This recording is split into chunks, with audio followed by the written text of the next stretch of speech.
Assalamualaikum warahmatullahi wabarakatuh, anak-anak hebat. Apa kabar kalian hari ini? Semoga kalian selalu semangat belajar dan selalu diberikan kesehatan dan kelancaran dalam menjalankan setiap urusannya ya. Nah, sebelum memulai pembelajaran, seperti biasa, coba dilihat dulu lingkungan belajarnya. Apakah sudah bersih dan rapi? Sudah ya? Nah, kalau sudah, sekarang silahkan kalian keluarkan alat tulisnya.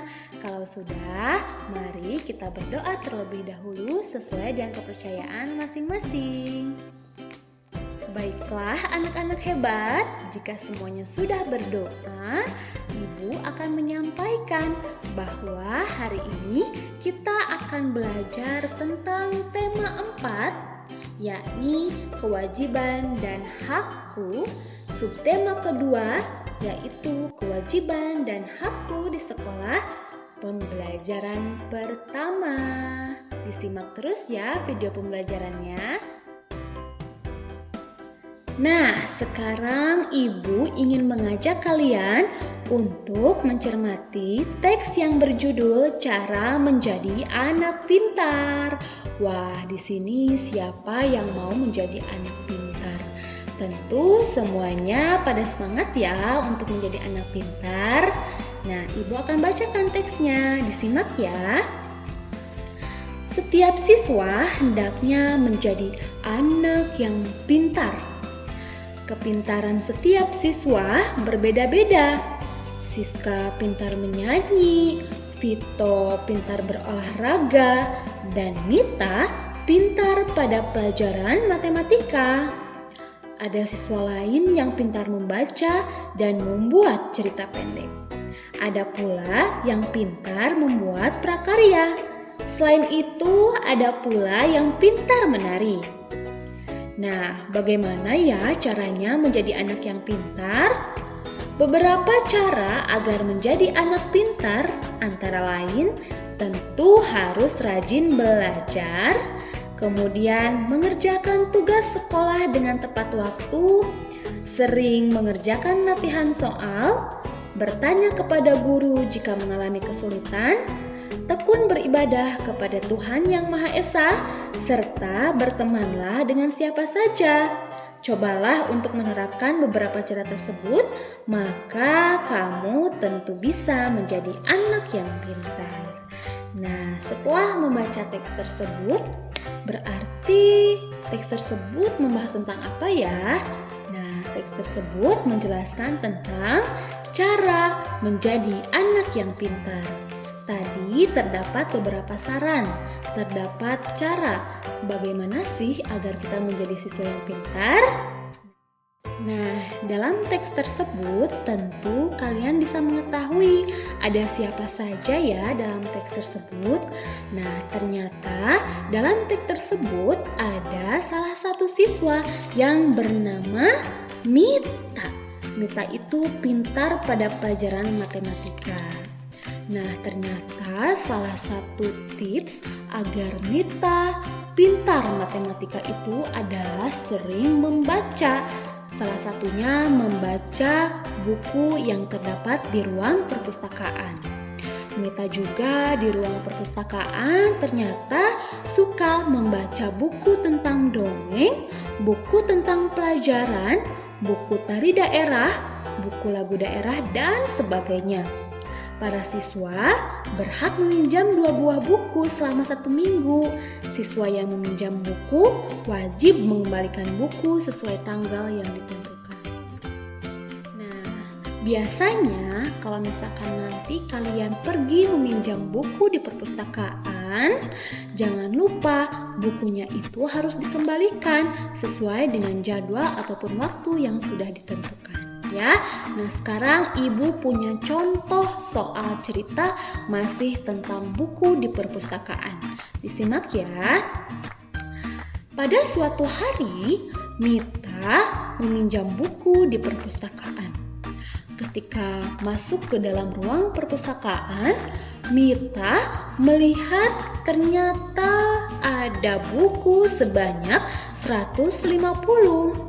Nah, dari sisa buku tersebut dapat dibuat berbagai kemungkinan jumlah buku yang tersedia dan jumlah buku yang dipinjam.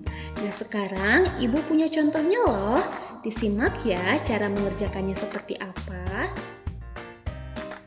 Nah, yang pertama, Ibu memiliki buku yang tersedia sebanyak 250. Dan buku yang dipinjam adalah 100. Kita perhatikan, 0 dikurangi 0 itu sama dengan 0. 5 dikurangi 0 sama dengan berapa? 5. 2 dikurangi 1 sama dengan 1. Jadi hasilnya adalah 150. Ingat, dikerjakannya dari belakang dulu ya. Selanjutnya, Ibu punya contoh lain. Di sini ada bilangan 270 dikurangi 120. Nah, sama dengan 150 ya. Nah, sekarang kita perhatikan apakah betul jawabannya 150? 0 dikurangi 0 hasilnya 0. 7 dikurangi 2 hasilnya berapa? 7 diambil 2 berarti hasilnya 5. Sekarang 2 dikurangi 1 sama dengan 1 berarti jawabannya betul adalah 150. Sekarang lagi ya yang terakhir. Di situ ada bilangan 260 dikurangi 110. Nah, apakah betul jawabannya 150? 0 dikurangi 0 sama dengan 0. 6 dikurangi 1 sama dengan 5. 2 dikurangi 1 berapa? 2 diambil 1 sama dengan 1. Berarti jawabannya betul, yaitu 150. Wah, kalian hebat. Selain siswa yang gemar membaca buku di perpustakaan, ternyata ada siswa lain yang senang menari. Apakah kalian salah satunya? Nah, sekarang Ibu akan membacakan. Gerak dasar tari itu apa sih?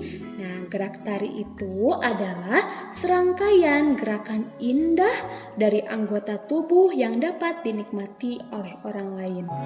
Gerakan tari bisa dilakukan oleh berbagai anggota tubuh seperti kepala, leher, tangan, dan kaki.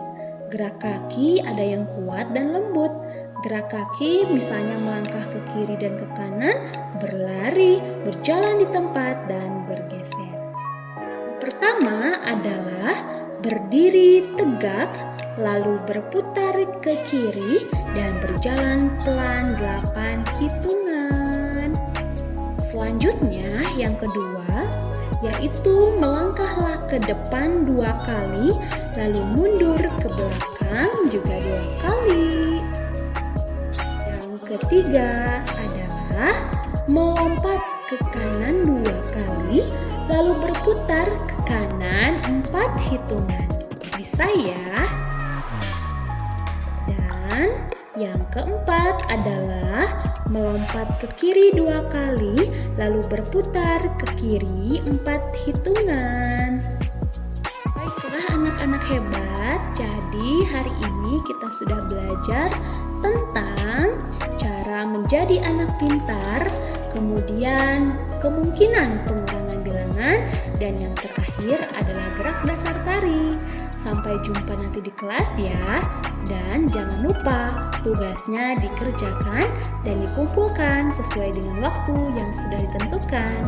Apabila ada yang ingin ditanyakan, jangan sungkan. Ibu tunggu pertanyaan dari kalian.